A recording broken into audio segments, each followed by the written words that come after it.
any value to the House. Question number 6, Alfred Ngaro. Thank you, Mr Speaker. To the Minister of Housing, what progress has the government made in implementing the recommendations from Home and House, a vision for social housing in New Zealand? Honourable Dr Nick Smith. Mr Speaker, the major recommendations of the report, which included the Salvation Army, the Auckland City Mission and the Housing Foundation, was that New Zealand needed to develop a broader social housing sector.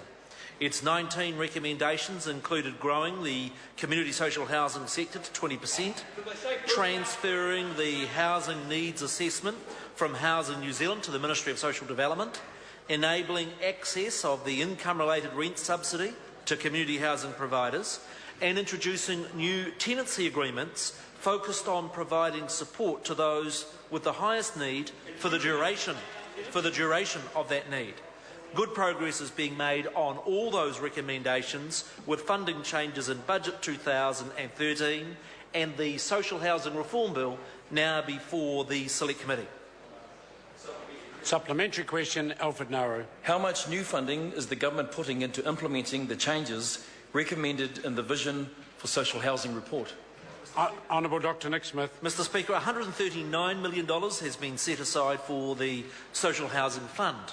$60 million has already been committed, enabling 422 additional housing units to be built in Northland, Auckland, the Waikato, the Bay of Plenty, Hawke's Bay, Gisborne, Wellington, Nelson, Christchurch and Otago.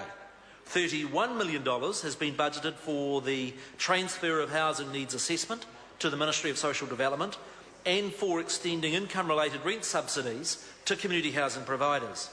A further $47 million has been budgeted for renewable tenancies to fund the increase in income-related rent subsidies as families of higher need move into social housing.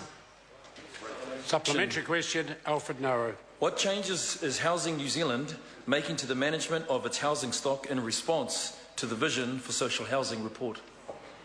Honourable Dr Nick Smith. Mr Speaker, the report expressed real concern that historically Housing New Zealand has been excessively focused on just the number of state houses rather than ensuring they're in the right place, that they're of the right size and that they are of good quality. In response, Housing New Zealand has embarked on a major program of reconfiguring its housing stock with a record investment of $2.9 billion over the next 3 years.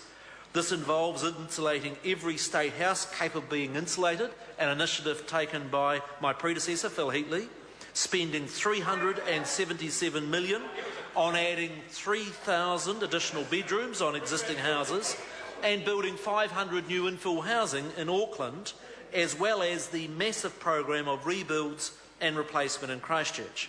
There is also, Mr Speaker, a housing warrant of fitness is going to be introduced for Housing New Zealand properties. Now, it's going to be introduced for Housing New Zealand properties to make sure that we actually focus on the quality of them rather than the Labor Party, who have a disgraceful record in terms of the quality of our state housing. Question number 7, Chris Hipkins.